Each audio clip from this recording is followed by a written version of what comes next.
Joining me now to talk about the debate is Clinton campaign manager Robbie Mook. Robbie, thanks so much for being here. Appreciate it. First of all, let me get your response to CNN's battleground poll showing that it's a very, very tight race within the margin of error.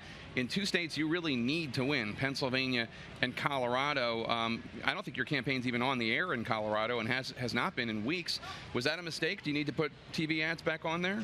Well, Jake, you're absolutely right. These are both very important states to that math, to 270 electoral votes. You know, our internal numbers show something a lot steadier and in some cases very different than what a lot of these public polls show. The public polls are kind of bounce around. Both in Pennsylvania and Colorado? In both states, we've seen all kinds of different outcomes. But look, operationally, we know what we need to do. We're running like we're 20 points behind. We're gonna put everything we have into both of these states to turn our supporters out.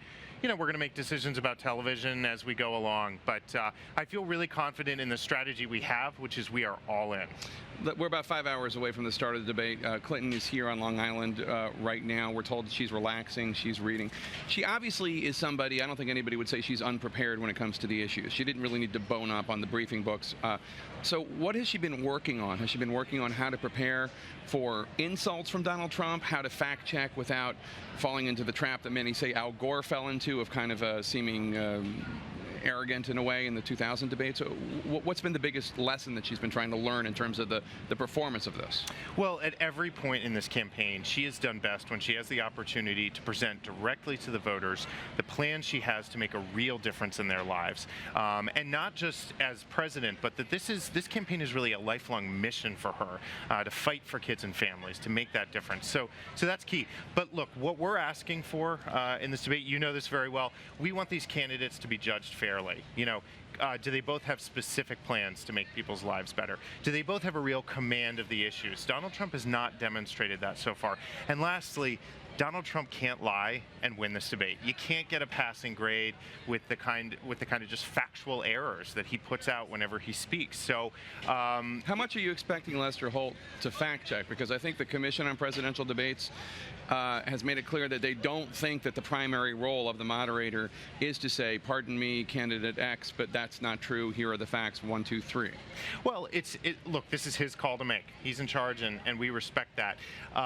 But I think there is a role for the moderator just to call it out quickly if someone's saying something that's patently untrue. The problem is Donald Trump has such a penchant for telling these lies. If Hillary Clinton had to fact check him herself every time, she won't have time to say her own thing, to tell people what she wants to do for them to make a difference as president. So we think it's only fair that there be a little bit of fact checking. Let's not let Donald Trump get away with this. But most importantly, you can't get a passing grade when you lie, and you can't get a passing grade when you don't have a command of the issues. Donald Trump on the campaign stage, on the trail, has been critical of Hillary Clinton when it comes to her behavior relating to Bill Clinton's infidelities, a subject I wouldn't bring up except that he brought it up over the weekend when he talked about Gennifer Flowers possibly being invited, which the campaign says now they're not going to do that. In fact, he has accused Hillary Clinton of going after some of the women that have been Bill Clinton's accusers.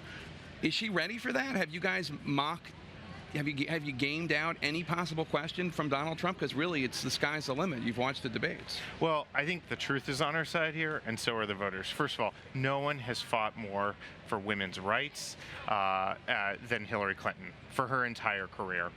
So she's happy to have that debate anytime. But furthermore, is this really what Donald Trump wants to make this debate about? I don't know. He brought it up over the weekend, which is the only reason I bring it up now. And that's his choice. And that's his choice.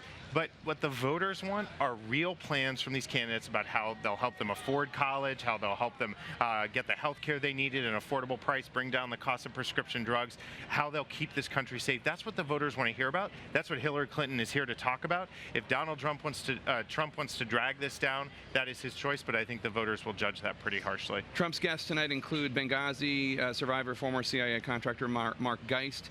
Obviously, both campaigns have talked about bringing guests that could get into the other's head.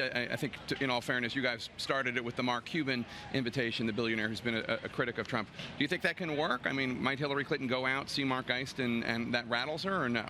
Look, what's going to make Hillary Clinton a fantastic president is her steadiness and her strength. She's not going to get rattled by this sort of thing. And look, I would make a distinction. Mark Cuban is a business leader. He's someone that came off the sidelines into politics because he is concerned about Donald Trump's temperament. And as a business leader, he thinks Hillary Clinton is going to do more to create jobs and raise wages in this country. That's very different than some of the controversial figures like Jennifer Flowers that Donald Trump has talked about. And I think it's that lack of seriousness that is bringing people like Mark Cuban to Hillary Clinton. All right, Robbie Mook, thanks so much for being here. We appreciate it.